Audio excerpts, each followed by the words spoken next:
Assalamualaikum teman-teman. Bagaimana kabar kalian hari ini? Semoga sehat-sehat selalu ya. Sebelumnya, perkenalkan saya Nurhanisa, mahasiswa Universitas Maritim Raja Ali Haji Tanjung Pinang, Kepulauan Riau. Di sini saya tidak sendirian loh. Saya ditemani beberapa rekan saya yang bernama Nova Natasha, Anissa Wijayani, Noni Indah Bestari, Didit Pangestu, dan Muhammad Adi Saputra. Kali ini kita akan belajar kemaritiman bersama-sama ya dalam materi Potensi Kemaritiman Indonesia. Teman-teman, seperti yang kita ketahui bahwa luas laut Indonesia itu mencakup 2/3 dari seluruh luas wilayah Indonesia, yaitu 5,8 juta kilometer persegi. Nah, untuk materi lebih lanjut, saya akan serahkan kepada rekan-rekan. Jadi, teman-teman semua tetap stay tune di sini ya. Halo teman-teman, baiklah di sini saya akan menjelaskan sedikit apa itu perikanan. Sumber daya perikanan laut merupakan salah satu potensi sumber daya laut di Indonesia yang sejak dulu telah diperoleh oleh penduduk. Laut Indonesia memiliki angka potensi lestari yang besar, yaitu 6,4 ton per tahun. Apa sih yang dimaksud dengan potensi lestari? Potensi lestari itu adalah potensi penangkapan ikan yang masih memungkinkan bagi ikan untuk melakukan generasi hingga jumlah ikan yang kita tangkap tidak mengurangi populasi ikan tersebut. Berdasarkan aturan internasional, jumlah tangkapan ikan yang diperoleh adalah 80% dari potensi lestari tersebut, atau sekitar 5,12 juta ton per tahun. Jumlah penangkapan ikan di Indonesia untuk sekarang ini belum sampai angka tersebut, jadi masih ada peluang untuk meningkatkan jumlah penangkapan ikan yang diperoleh. Hutan mangrove atau hutan bakau adalah tipe hutan yang berada di daerah pasang surut air laut.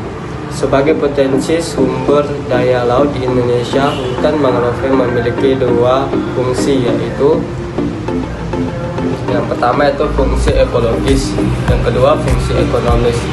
Apa bedanya? Fungsi ekologis hutan mangrove pertama itu sebagai habitat tempat hidup binatang laut untuk berlindung, mencari makanan, dan berkembang biak. Dua, melindungi pantai dari abrasi air laut. Sementara fungsi ekonomis hutan mangrove yaitu nilai ekonomis dari kaya rempahan dan makhluk hidup yang ada di dalamnya.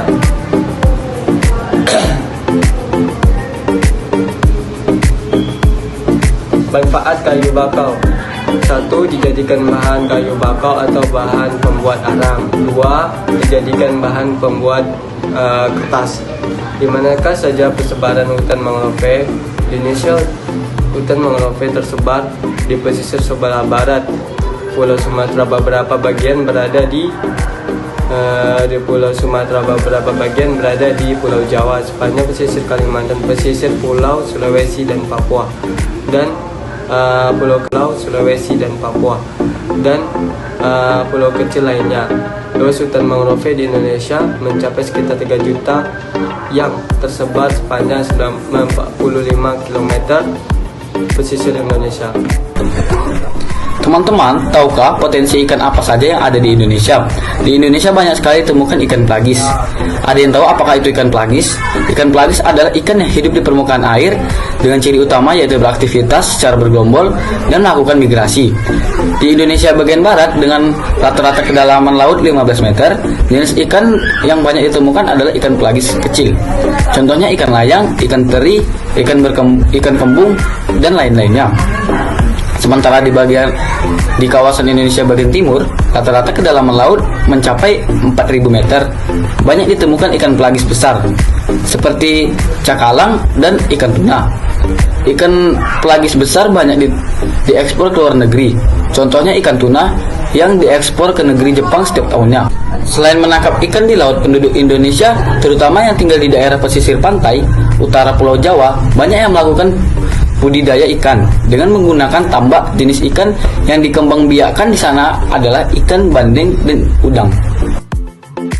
Baiklah, saya akan membahas mengenai terumbu karang. Terumbu karang adalah batuan sedimen di laut yang berbentuk dari kalur yang sebagian besar dihasilkan dari koral. Jika ribuan koral membentuk koloni, koral tersebut akan membentuk karang. Sebagai negara kepulauan, Indonesia merupakan negara yang memiliki terumbu karang terluas di dunia dengan luas 284,3 ribu kilometer atau setara dengan 18% dari terumbu karang yang ada di seluruh dunia.